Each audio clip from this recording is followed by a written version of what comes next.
Pessoal, esse aqui é Márcio Gualberto, tá?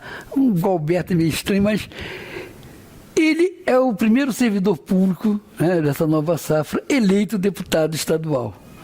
Então eu estou aqui para a gente bater um papo para que todos possam conhecer quem é Márcio Gualberto. Isso. Certo? Meu nome é Márcio Gualberto, servidor público estadual há 16 anos, mais especificamente na Polícia Civil do Estado do Rio de Janeiro, sou inspetor da Polícia Civil. Nasci em Recife, Pernambuco, vim para cá para o Rio de Janeiro muito cedo, muito novo, né? Moro em Padre Miguel há 36 anos, tenho 41 anos, sou casado e nós temos 5 filhas, né? A mais nova nasceu tem 6 dias, Ana Beatriz. Eu sei, eu vim perturbar aqui um pouquinho, né? Mas eu acho que tem que apresentar você a todo mundo, porque você é um fenômeno. Tem que dizer, muita gente não lhe conhece, você é um deputado eleito, isso, certo? Com uma votação até, para dizer assim, um pouco expressiva, tá? Não foi um dos primeiros, mas também não foi um dos últimos. Se nós levarmos em consideração, por exemplo, o quanto eu arrecadei para minha campanha, foi uma campanha que arrecadou R$ 3.288. Isso de doações espontâneas, 5, 10, 15, 20 reais das pessoas. Fizemos uma campanha com isso, com divulgação maciça pelo Facebook, pelo WhatsApp, boca a boca, enfim. Eu ainda, na minha prestação de contas, devolvi ao partido R$ 844 que sobrou. E você, diante desse quadro, apostando nas ideias, né, e não na questão financeira e nada disso, que nós estávamos acostumados a ver políticos agindo dessa maneira. Fazer 23.169 votos, então realmente é algo que se tem muito que comemorar e, no meu caso, agradecer bastante a Deus. Tá. Aliás, você é um católico fervoroso, né? Isso, sou muito ligado à Igreja Católica, né? Sou catequista há 25 anos, então eu atribuo essa vitória e tudo que eu faço a Deus. Tá, mas eu acho que a própria igreja deve ter lhe ajudado bastante. Meus votos vieram maciçamente da Igreja Católica. As pessoas te conhecem há muito tempo, sabem quem você é, confiam em você. Confio, nós temos um trabalho de evangelização, também um trabalho social dentro da própria Igreja Católica há muitos anos, né? Nós, no silêncio, a Sagrada Escritura diz que tudo aquilo que nós devemos fazer, pelo menos dentro da Igreja Católica, que a nossa mão esquerda não saiba, ou seja, nós não devemos ficar divulgando essas questões de ajuda aos nossos irmãos e tal, mas na esfera social, por meio da igreja, já atuo há mais de 20 anos. Falar em ajuda, você foi fundamental no passado. Isso. No período negro, grave, daqui do serviço público, aqui do Estado, nós tivemos um problema muito sério, diversos servidores foram humilhados por esse governador que ainda está aí, infelizmente, né, mas falta pouco para ele sair. Nós fomos maltratados, nós fomos tratados de maneira indigna, então muitos servidores passaram privações, passaram necessidades terríveis.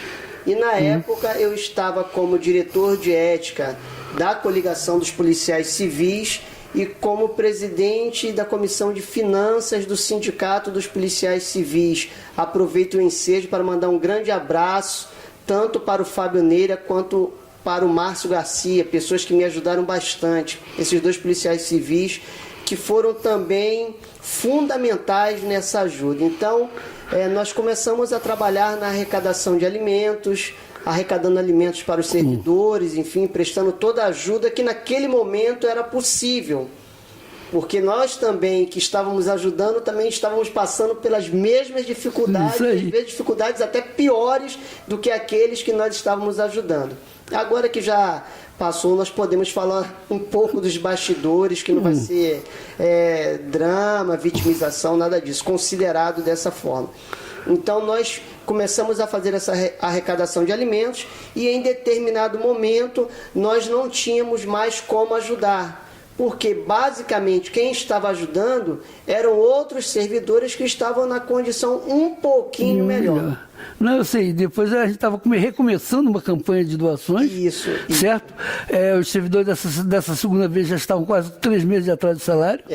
Um atraso enorme. A população a gente não podia apelar, porque o desemprego era grande. Desemprego em alta, então nós não tínhamos como apelar para ninguém. Eu sei. E o MUSP estava lá, a gente batendo cabeça de um lado para o outro, quando conseguiu o apoio do Berleguinho da Beija-Flor.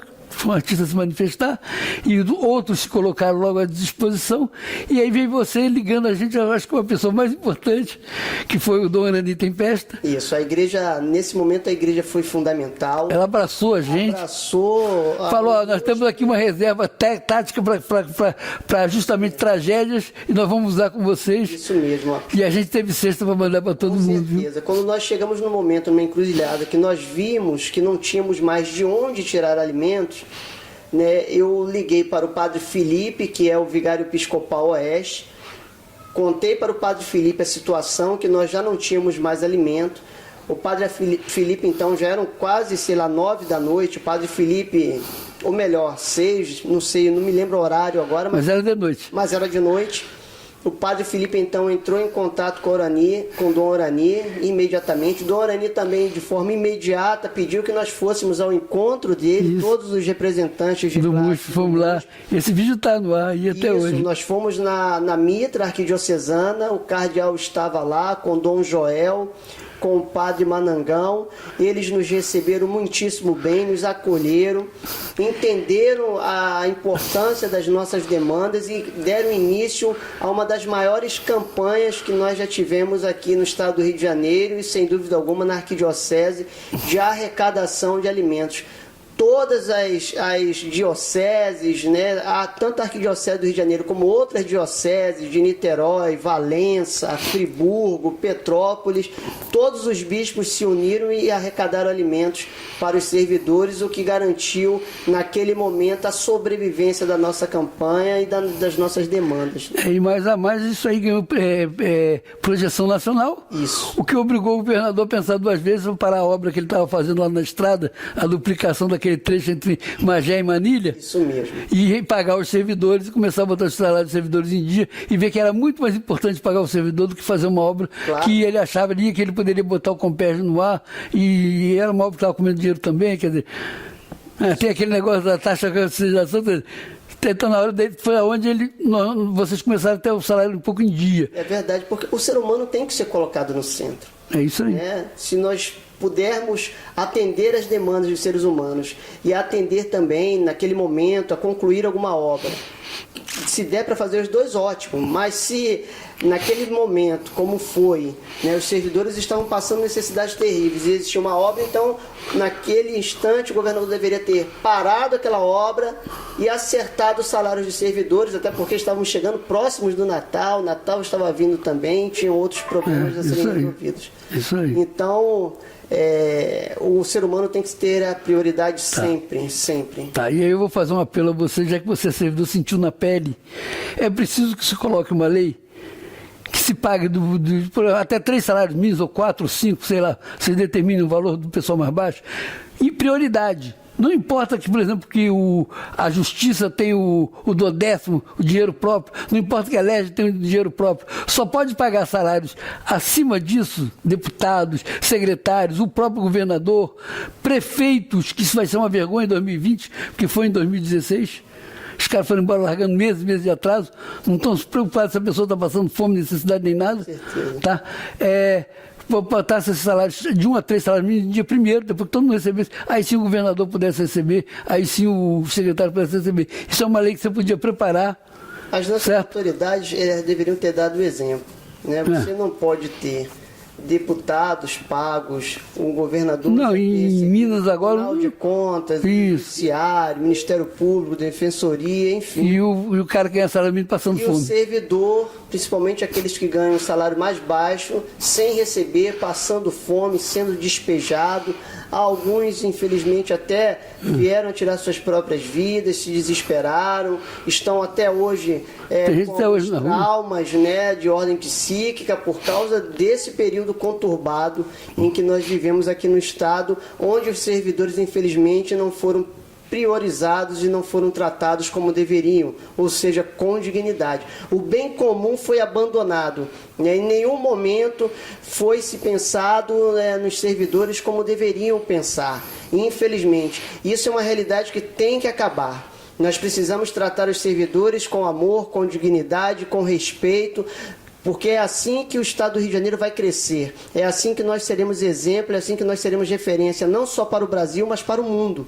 Agora, nós não podemos querer ser referência se nós não tratamos os servidores como eles merecem, assim como eles esperam ser tratados. E isso é uma missão que nós temos, nós que fomos eleitos, nós temos que resgatar essa dignidade dos servidores que foi perdida durante anos de sucateamento, né, de perdas salariais, de desestruturação, enfim, nós precisamos nos debruçar sobre isso e tratar desses temas com seriedade. É para isso também que nós fomos eleitos. É isso aí, não, mas continuando, esse apelo que eu fiz, aquilo que eu falei, em Minas, o governador já se antecipou, ele registrou em cartório que ele e os secretários são os últimos a receber. Ótimo. Ótimo, não tem problema nenhum. Ele já se antecipou. Existe toda uma nova mentalidade, né, depois dessa eleição. Nem ser lei. Isso deveria ser natural. Mas infelizmente no Brasil você tem que botar como lei, senão não vai para frente. Não vai para frente. Então você bota como lei. Olha, até 3 salários mínimos tem que pagar primeiro. Depois que o juiz receba, que outros recebam. Claro. Mas pelo menos... E essas pessoas são fundamentais, porque muita gente acha assim, eles não pagam imposto. Ele paga imposto. Quando ele entra no supermercado, que ele compra o arroz, o feijão, ele paga imposto sobre aquela mercadoria. Ele gira toda a economia. Ele faz falta na economia. Claro. Ele faz falta tanto na economia que tiraram tantas pessoas que ganham um pouco do centro da cidade. Claro, nesse período mesmo... Que as lojas do centro estão fechando, falta de comprador. É isso aí, nós não recebíamos e também o dinheiro não circulava. O comércio não vendia...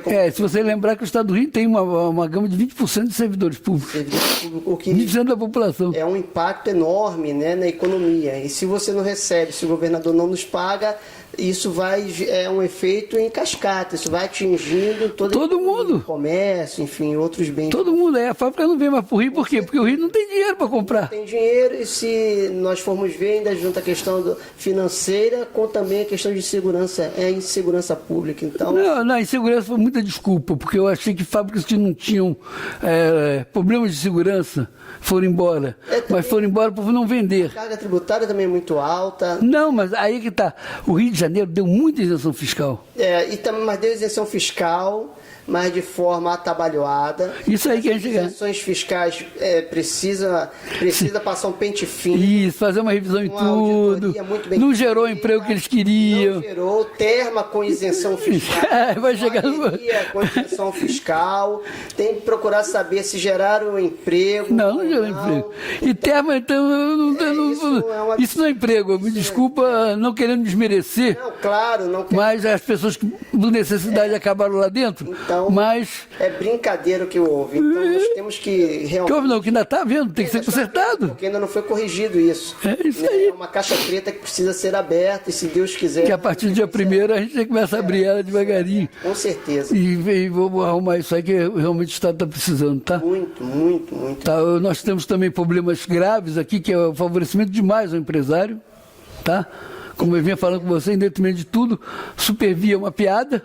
Não, transporte público é uma piada. É uma piada. Aí eu queria até te convidar um dia para ir a São Paulo, tá? Porque lá você passa um trem para o metrô de graça. Lá, a partir dos 60 anos, eles adotaram o Estatuto do Idoso e não a Constituição, a Constituição é 65, mas eles adotaram 60 anos. Então você entra de ônibus de graça com a carteira de identidade. Isso não é nada. O número de pessoas que bota mais, que está de graça, é o mínimo. Mas aqui no Rio, sei lá, é uma mesquinharia, tomar conta não. Administrativa aqui no Rio. Isso. Aí você não pode carregar o bilhete único numa loja, numa Baixada, porque a loja só tem direito de carregar até R$1.000. A burocracia, tudo que é feito é para dificultar a pessoa. Isso tem que... Eles vendem facilidade durante a campanha para dificultar. Todo mundo lembra daquela história. Filha, papai passei no vestibular. Filha, me dá um carro. Não, te dou um bilhete único que vai ser feliz. É isso aí. Todo mundo lembra dessa história. Virou uma piada aqui. Mas alguém, Carlos, se beneficia disso. É claro que alguém se beneficia. Desse caos, alguém se beneficia. O Rio, nos caos, eles são praticamente sócios. Uma das coisas que eu gostei do governador eleito, ele falou, eu não vou ser sócio de ninguém. Perfeito. Ele falou, eu quero moralizar e quero arrumar. Vai levar trabalho. Tá escada, ele acaba 4 anos, não está conseguindo moralizar tudo. Com certeza. Mas ele já vai deixar um estado bem melhor para o outro. Claro. E depois para o outro, para o outro, para o outro. Tem que ter uma continuidade. Não é fácil. O Wilson tem uma missão árdua pela frente, ao mesmo tempo nobre. Nós temos uma grande esperança e expectativa. Nós sabemos que ele tem uma bomba, né, de efeito retardado no seu colo, no seu governo. Que é a coisa de recuperação fiscal. Essa recuperação fiscal e outras pegadinhas, né, que ele não tem. E dizem que está preparando pior ainda agora. Isso. E ele só vai ter acesso a isso quando ele realmente assumir. Agora ele está tendo acesso a algumas coisas, mas não a tudo. Então, ele só vai ter uma dimensão completa no momento que ele tomar posse no dia 1º de janeiro. Aí, sim, ele vai sentar na cadeira de governador e ele vai tomar posse de todos os problemas de forma ainda mais profunda. Não que agora ele não esteja tomando, é claro, ele está, mas não na medida que ele estará assim que ele tomar posse. Então, a missão do Wilson não é das mais simples, mas nesse momento, mais do que nunca, todos nós devemos nos unir, ainda aqueles que não votaram nele, ainda aqueles que não gostem dele, mas nesse momento nós devemos ter um pensamento que transcenda essas nossas mesquinharias e etc. Nós devemos torcer neste momento pelo bem da nossa sociedade. E o bem da nossa sociedade passa justamente por um bom governo do governador Wilson. Então nós precisamos ajudá-lo, nós precisamos cooperar, nós vamos precisar ter paciência, cobrar, é claro, mas fazendo tudo com discernimento, com sabedoria, com inteligência, com humildade, porque ele está pegando um Estado quebrado, um Estado que vem durante anos sendo sucateado e surrupiado. Nós estamos vendo os casos de corrupção. Então não vai ser da noite para o dia que isso será corrigido. Porém, o Wilson tem uma grande vontade de dar novos rumos à política no estado do Rio de Janeiro, tirar o nosso estado do caos em que se encontra, um estado que ficou muito próximo de um colapso, mas que tem áreas, como por exemplo a área de saúde, que está passando por esse colapso, que está vivendo isso. Então, assim, são muitos trabalhos que nós teremos. A Alerj também terá um papel preponderante. Nós teremos que ser protagonistas dessa história também, cortar na própria carne se for necessário, mas é o momento de cada um se sacrificar pelo bem maior, que é o bem de todos, o bem da sociedade, o bem da população, o bem do povo, o bem do Estado do Rio de Janeiro. Para isso que nós fomos eleitos. A sociedade, a população não espera outra atitude que não seja essa da nossa parte. Nós, políticos, enfim, nós temos que nos unir em torno da melhoria do nosso Estado. Tá. É aquilo que eu falei, você representa também uma nova mentalidade. Com certeza. Você mora onde? Padre Miguel. Tá. Primeira coisa que eu perguntei, você vai mudar daqui? Não. Eu permaneço em Padre Miguel. Eu continuo, mesmo enquanto policial civil, eu continuava andando de trem, continuava andando de ônibus, né? Trabalhava na DEAN Centro, saía de casa cedo, pegava um ônibus, uma Kombi, um mototáxi. Aqui tem isso, aqui tem isso. De Bangu, eu pego o trem, desço na Central e caminhava até a Praça Tiradentes, onde fica a DEAN Centro. Então, nada mudou, a minha vida continua a mesma. Eu fui eleito, fiquei muito feliz, muito honrado pelos votos, mas estou com meus pés no chão, Carlos. Não houve nenhum tipo de deslumbramento, pelo contrário, eu luto para cultivar humildade, simplicidade, porque é isso que faz a diferença. Então eu deixo de lado qualquer tipo de vaidade, soberbo, orgulho. Isso não tem espaço, nem pode ter na vida de um político. Tudo passa, entendeu? Daqui eu sei de onde eu vim e para onde eu voltarei. Então daqui a 4 anos eu pretendo ou ser reeleito ou não, mas eu tenho que voltar à minha vida, se for o caso, daqui a 4 anos, com a mesma dignidade com a qual eu estou entrando agora.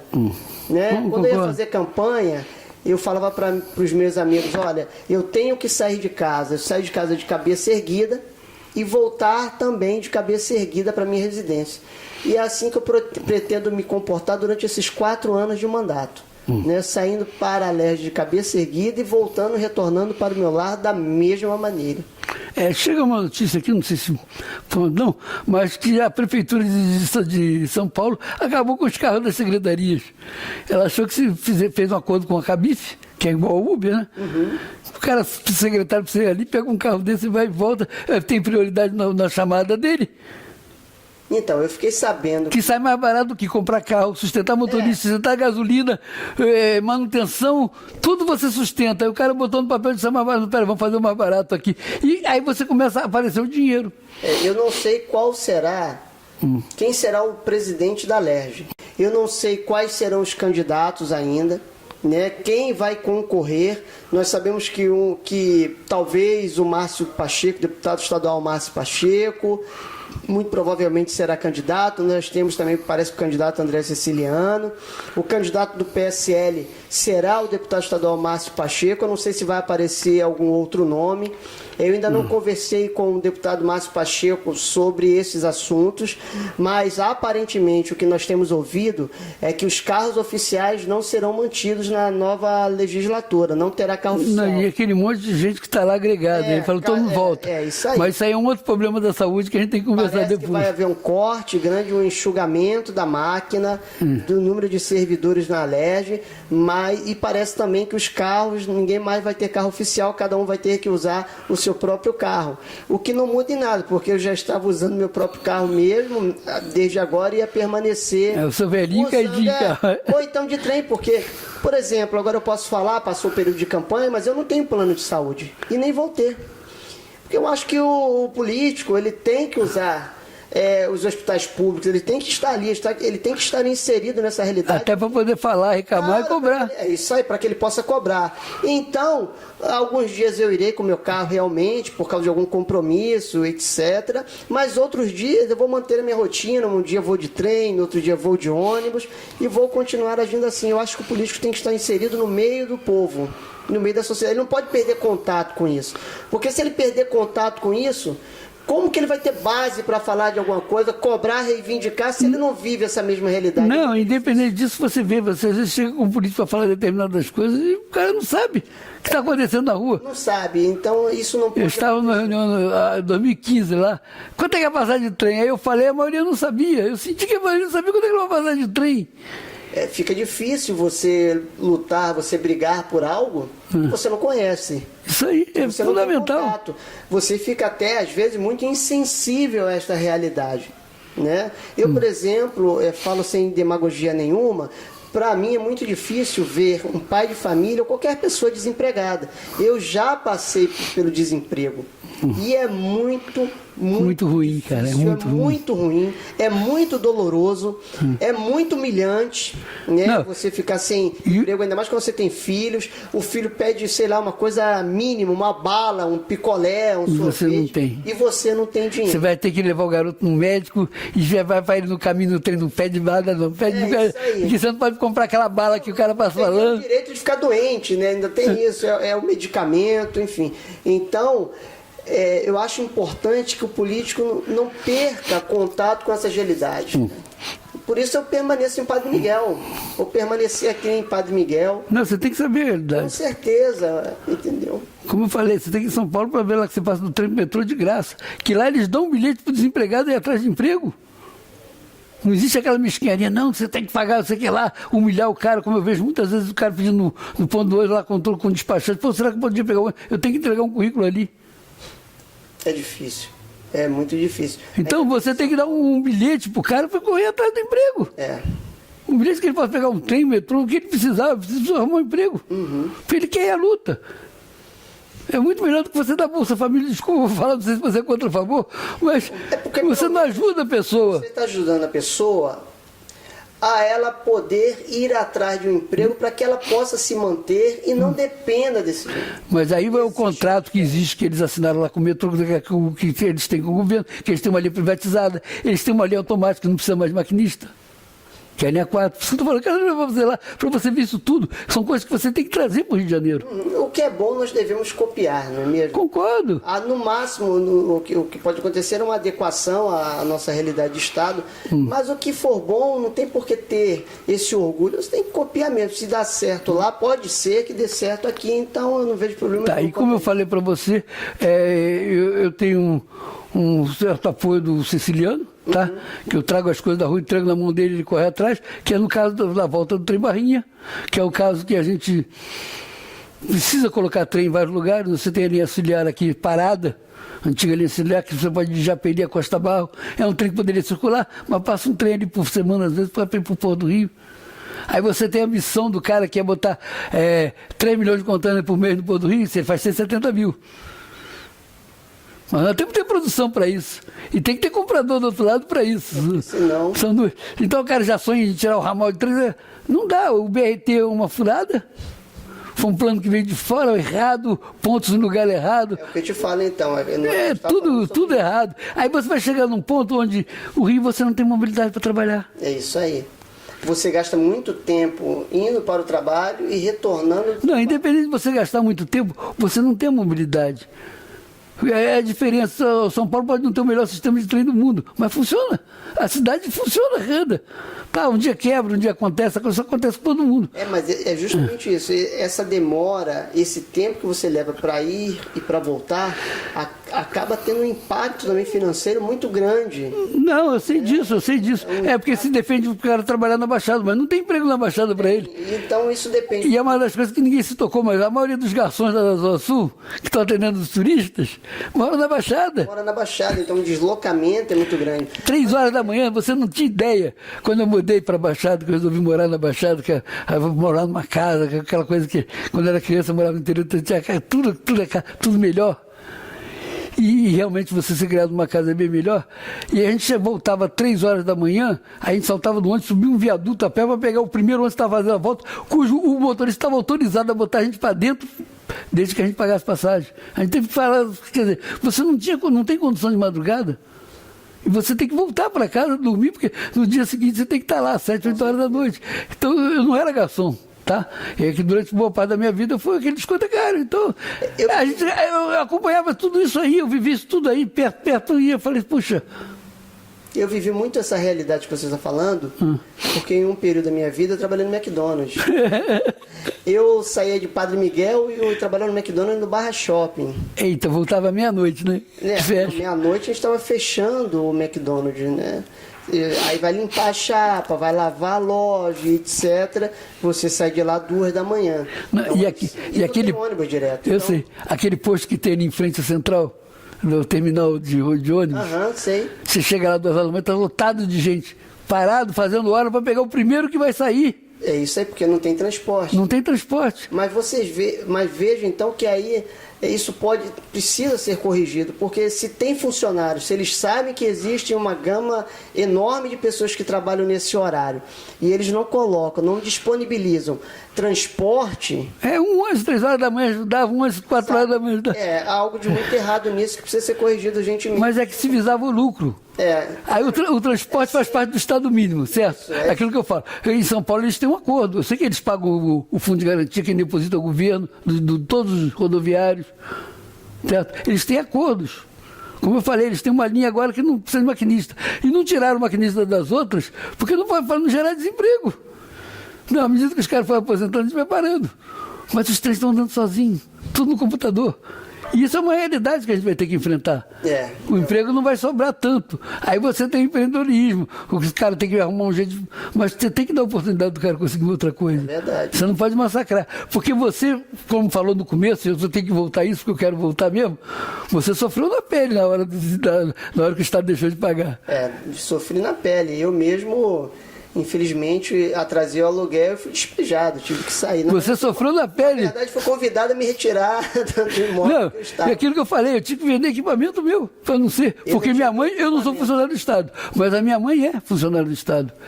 E no dia a dia que a gente vive, aquele salário mínimo que ela ganha de pensãozinha me ajuda nas despesas de casa. Ela tem Alzheimer, você tem que ter um certo cuidado especial com ela. Então, tudo ajuda. E eu tive na bica de ir. cara falou, não tem jeito, tu vai embora. Aí você vende com material que me faz falta às vezes para trabalhar. Graças a Deus, nesse momento eu fui muito ajudado pelos meus pais. Agora você vê, né? Não, Você eu tinha que ia acontecer isso na tua vida. Né? Você fez toda uma independência, buscou passar no concurso público, enfim, para cuidar da tua vida, para não dar trabalho mais para os teus pais. E você, de repente, é surpreendido por um governador de estado que decide que não vai pagar os seus servidores, que vai atrasar, que ninguém tem conta para pagar, que isso não vai gerar juros, enfim, nas contas atrasadas, e você tem que pedir ajuda e socorro à tua família. Então foram momentos realmente muito difíceis, e nessa situação, o inquilino, minha casa, claro, o apartamento que eu morava, era aluguel, atrasou 2, 3 meses, e eu fui convidado então a sair, a me retirar. Todo mundo, aconteceu com muita gente. O Estado perdeu 3 milhões de pessoas. Antes falava que a gente tinha 17 milhões de habitantes, agora se fala que tem 14. 3 milhões porque muita gente foi embora. Muita gente que, mesmo que não era servidor, mas era trabalhador normal, estava sem emprego, achou emprego em outro estado, foi tentar a sorte em outro lugar. Certo? E foi um sofrimento realmente geral e que a gente quer evitar que isso aconteça. Por isso que eu te pedi, de 3 salários mínimos, paguem nas prefeituras. O problema em Duque de Caxias, onde eu moro, é grave. Porque o prefeito não paga, ainda estava na cara das professoras. Quando ela foi reclamar, ele estava na rua fazendo campanha. Foi um negócio assim que eu nunca tinha visto na minha vida. O cara está se impondo. Mas como a maioria que se impunha foi embora, eu espero que na próxima ele vá de vez. Se Deus quiser, daqui a 2 anos. Daqui a 2 anos. Então, a gente espera que essas ideias novas do fim de privilégios, do fim de abuso de dinheiro público e desonestidade traga o dinheiro suficiente para o hospital funcionar. Porque no Rio, veja bem, não funciona o estadual. Não funciona o municipal e não funciona o federal. Você não tem hospital em lugar nenhum. O problema não é financeiro, não é falta de dinheiro. Eu sei, Bruno. Falta de vergonha na cara. Falta de contrato, porque em outro lugar o OS deu certo, como eu falei. Em outro lugar, bons gestores. Contratos mais bem feitos. Isso aí, é falta de amor ao ser humano, é falta de contratos bem feitos, é falta de licitações bem organizadas. Isso. É falta do político deixar de ser de sócio. De ser sócio de algumas empresas. Porque tem que receber alguma coisa dali. Mas não é falta de dinheiro. Eu sei. Né? O problema é moral mesmo, é falta de vergonha na cara. Se você, a gente estava falando da Supervia, se você for olhar o balanço da Supervia, você vai descobrir que tem empresas que são sócias dele no caixa. Tem uma empresa à parte para cuidar do merchandising, todo que entra lá dentro. É o único lugar do Brasil que eu vejo com propaganda pintada no trem. Tudo isso... E não fatura, não paga, diz que tem prejuízo. Tem alguma coisa errada aí? Não tem. Com certeza. Se você olhar o balanço, você vai ver que eles estão chutando. Tem alguma coisa errada. Pagam imposto todo ano. E essas coisas erradas que existem estão sendo descobertas. Isso aí. Estão sendo descobertas justamente pela Justiça, pelo Judiciário, enfim, pelo Ministério Público, pela Polícia Federal. Mas está na hora também de nós políticos termos um protagonismo nisso. Nós também temos essa missão de fiscalizar, principalmente nós, deputados estaduais. Isso precisa ser feito. Né? Não, eu espero que você faça mesmo. Eu acho que o Rio de Janeiro todo vai torcer por você, tá? Você vai contar com colaboração. Não é aquele negócio, vai lá, vai. Não, por favor, resolve esse problema. Resolve. Acho que educadamente, colocando, dando ideias. Com certeza. Uma forma construtiva. Não adianta chegar a mãe do Wilson, tem que chegar perto dele. Wilson, pô, em vez de fazer por aqui, faz aqui por aqui, que você vai chegar no mesmo lugar. Esse mandato pertence à população. Não é um mandato meu mandato. Esse mandato pertence à sociedade. Então, dessa mesma maneira, eu estarei muito aberto, né? Meu gabinete estará à disposição, eu sou bastante acessível e tenho a intenção de trabalhar muito, de atender mesmo, de ir atrás, de lutar por essas reivindicações todas da população e dos servidores públicos estaduais, até porque eu sou servidor público. Tá, no servidor tudo bem. Estou deputado. Você sabe que você tem um problema no PCCS da Saúde, o PCCS da Saúde está aprovado, está de sei que lá, mas não liberaram ainda no pagamento.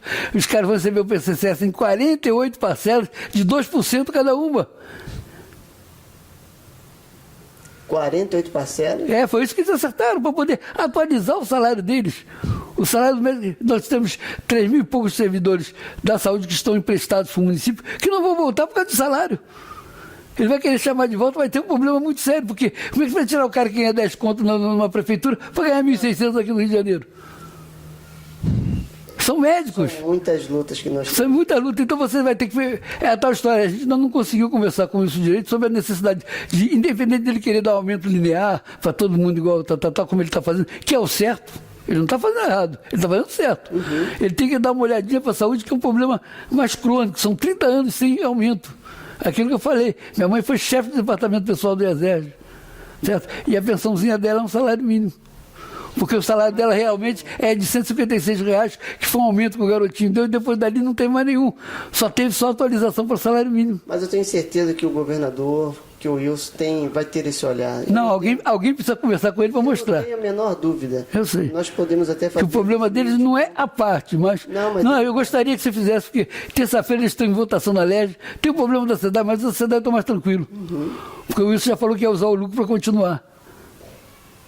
Agora, depois que ameaçaram vender a SEDAI, ainda tiraram empréstimo de 3 milhões no nome da SEDAI, que era para fazer justamente o saneamento sanitário todo do Duque de Caxias.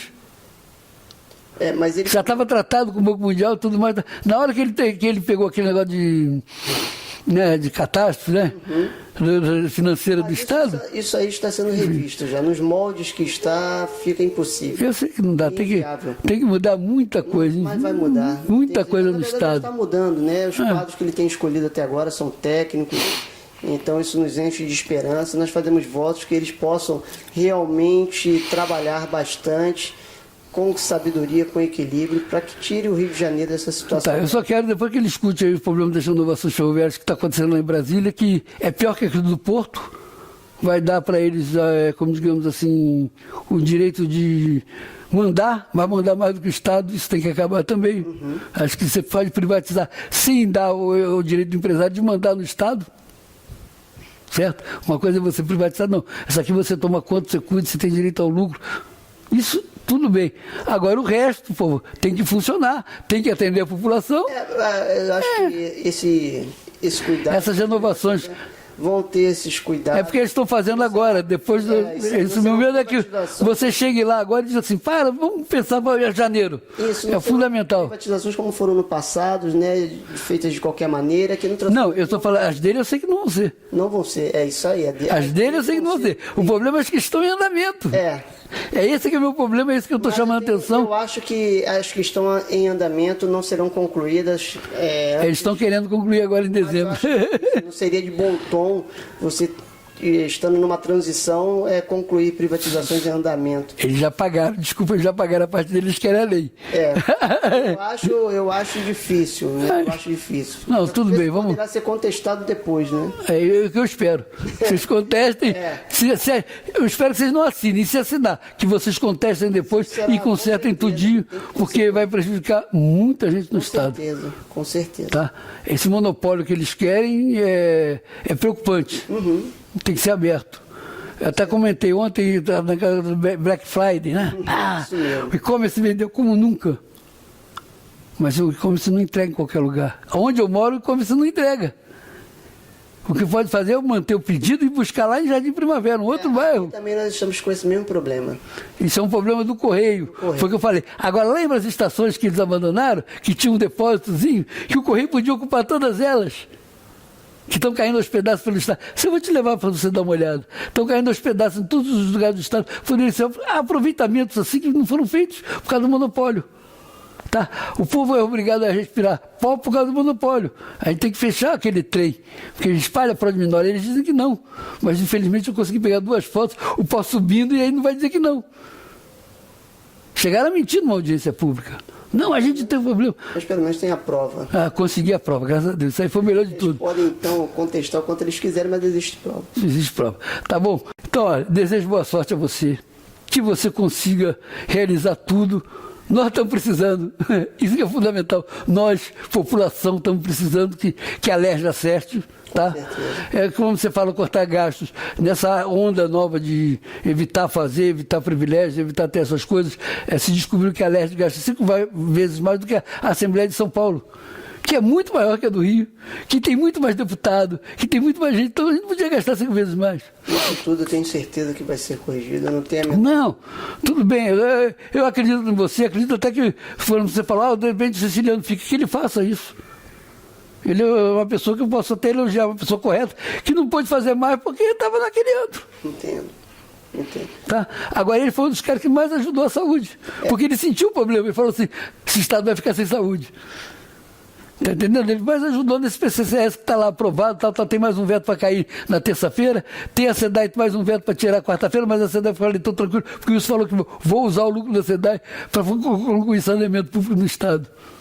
Que bom, você está dizendo que o Siciliano está imbuído disso, o nosso candidato Márcio Pacheco... Também é. Muito bom. Também tem que elogiar, não só elogiar o Márcio Pacheco. Eu acho que a Leste vai estar em boas mãos. É isso mesmo, então... E uma opção de gente nova, que é a maioria, que não quer mais aquele tudo armadinho, e a coisa pode mudar e melhorar. Se Deus quiser, nós teremos um 2019, um novo ano, novas pessoas, novos políticos imbuídos dessa nobre missão, que é justamente servir a população com honra, com honestidade, com justiça, com coragem. Isso que a sociedade espera de cada um de nós, e se Deus quiser, vai dar certo. Isso aí, obrigado, desculpa aí qualquer coisa, se incomodar. As pessoas não sabem, nós estamos na casa dele para ver, eu vou mostrar, porque a casa dele é a coisa mais íntima, mas é uma casa simples, tá? Não tem problema nenhum. Não, acho que não. Está com uma filhinha nova, tem 5 filhos. Vou mostrar o entorno aqui da minha residência, bem simples mesmo, uma coisa... Um lugar normal? Não, é bom para você, ninguém vem bater a sua porta para ver você depois. Mas eu acho que... Não, mas tem gente que é chato, né? É porque eu também acho que o político, ele precisa gostar de lidar com pessoas. Quem não gosta de lidar com pessoas não pode nem ser servidor público. Né? O político é um servidor público também. Então, se ele não gosta dessa realidade, ele tem que procurar uma outra área, que ele não tenha contato com ninguém. Não, então, assim, eu não tenho problema nenhum quanto a isso. Tá. Nenhum mesmo. Então, valeu, obrigado. Tá, até a próxima. Vamos estar te acompanhando. Com certeza, tá? Estou à disposição. Tá, e você, como eu falei, vou botar você no máximo de sites que eu puder, para todo mundo te ver e saber que Márcio Gualberto é um futuro deputado que vai fazer muito pelo povo. Né, faço votos que Deus abençoe também o mandato do nosso presidente Jair Bolsonaro, dos nossos senadores, do Flávio Bolsonaro, enfim, do Harold, do governador Wilson e de todos os deputados estaduais do estado do Rio de Janeiro, porque nós precisamos de políticos com esse pensamento, com esses objetivos nobres, de realmente fazer o que for necessário pela melhoria da qualidade de vida da nossa população. Que Deus nos abençoe.